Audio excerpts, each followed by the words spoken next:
जय शिवराय शेतकरी बंधूंनो, मी आपला शेतकरी मित्र यश कुमार। आज आपण शेणखत हे खड्ड्यातलेच कुजवायला पाहिजेत किंवा खड्ड्याच्या बाहेर का काढावे याविषयी हा व्हिडिओ बनवत आहे। शेतकरी बंधूंनो, खूप काही शेतकऱ्यांचा हा प्रश्न असतो की खूप काही मेहनत लागते, कारण की खड्ड्यातून शेणखत बाहेर काढायचं आणि काढल्यानंतर त्याला कुजवायचं, तर खड्ड्यातच प्रक्रिया केली तर चालेल का? मुळात शेतकरी बंधूंनो, खड्ड्यात जे शेणखत असतं किंवा जमिनीवरती असतं तर त्याच्यातील हवा आणि पाणी याचं जर नियंत्रण नसेल तर त्या ठिकाणी ते कुजतही नाही।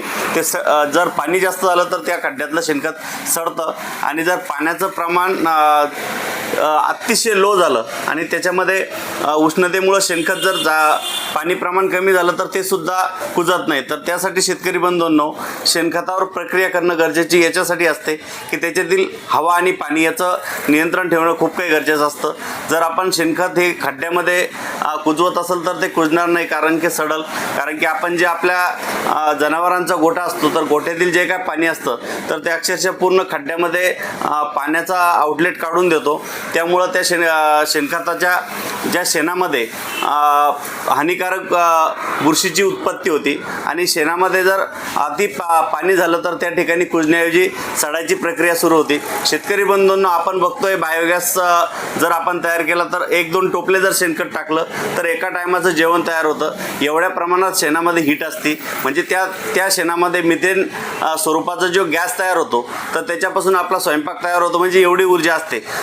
त्याच प्रकारे शेतकरी जर खड्ड्यामध्ये शेणखत टाकताय आणि त्या शेणखतावर जर प्रक्रिया करत असेल तर ज्यावेळेस आपण शेणखत खड्ड्यातून बाहेर काढतो तर त्यामधून अतिशय उष्णता निघते।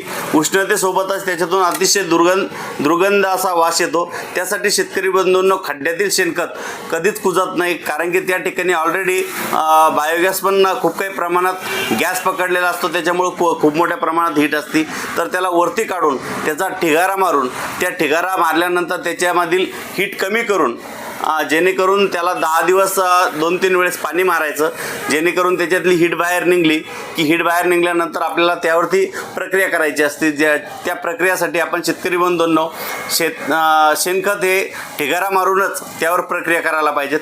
आता मार्केटमध्ये खूप काही वेगवेगळ्या कंपन्यांचे डिकम्पोजर येतात, जेणेकरून आपल्याला शेणखतातील जे काय आपल्याला हवं शेणापासून शेणखत तयार करण्यासाठी, त्याला कुजवण्यासाठी खूप काही प्रकारच्या कंपन्यांचे वेगवेगळे प्रोडक्ट येतात। जसं की आपल्याकडं हे झायटोनिकचं गोधन आहे, त्यासोबतच पाटील बायोटेकचं डिकम्पो नावानं एक प्रोडक्ट आहे, सोबतच साविलचं सुद्धा आपल्याकडं कॉम्पोमॅक नावानं एक प्रोडक्ट आहे। तर शेतकरी बंधूंनो, असे वेगवेगळ्या प्रकारचे प्रोडक्ट येतात।